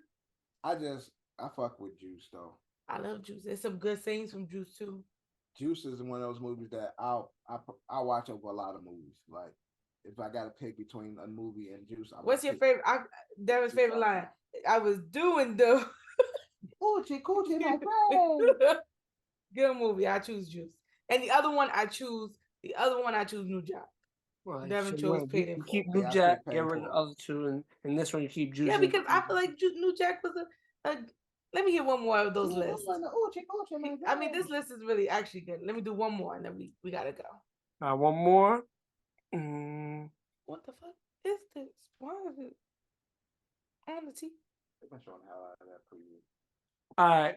I don't know if this was gonna hold up to the other ones, but this is basically you could say black rom-com. Okay. The Wood. Okay. The Best Man. Okay. Boomerang. Damn, that's a good one. Man, you gotta keep one. This a hard one. Let me it's tell you, hard, but it ain't hard for me. But it is hard. Let me tell you why. I love Boomerang. I saw Boomerang with Devin. Because before that, I wasn't allowed to watch Boomerang, so I never watched it. And then you and me watched it. I love that movie. I think that's one of Halle Berry's best movies. One. But I love The Best Man though. The Best Man, the wood, the quotables in the woods. Yeah, as I said, I felt like that was a good one. Quotables, but I didn't really like the story. I really didn't like the storyline of The Wood. Bro, I really didn't. I didn't like how he was like, he proposed to this woman, now he has doubts. I didn't really. Nigga, you know where the fuck we at? Man, I personally didn't. You gonna sit in the back, man. You gonna sit in the back when he ain't hold it get down. your ass. beep. You gonna tell me the best man didn't have quotable? I did. I'm pretty sure it I did. like- I can't think of it at the I top like of the the wood, bro. So Boomerang is completely out of there for you. No, Boomerang is second after Best Man is corny. Best man was lovely. Yo, them What, Best niggas Man was corny? all, yo, bro, them niggas was moving all types of ill in Best Man. It was only the best man that was moving ill. Everybody was. Who's everybody? The nigga wife, the nigga, The nigga wife. Best Man. Nope. Best Man. Tay Diggs was a slime ball. Ricky was a slime ball. His wife was a slime ball. Robin, who knew he had a girl, was a slime ball. Fucking light-skinned nigga. Holding Howard. shit. Hey, yeah, Terrence Howard knowing shit and then using it like, yeah, I ain't gonna say nothing, but nigga, just know I know this. Like slime. Like, and then Dreads was corny as fuck. That whole crew was goofballs. And in the wood, they were. They were kids. They were kids. They were betting. They were betting on They vagina. did everything. They just some kids kids, you know what I'm saying? could They do. just some young shit. You, like, so as a kid, you betted on vagina. You didn't bet on vagina, but you were thirsty. You were super thirsty, trying to like get your first. And then as a grown man, you propose to a woman. Now you having doubts, and now you doing Yeah, dumb all that, shit.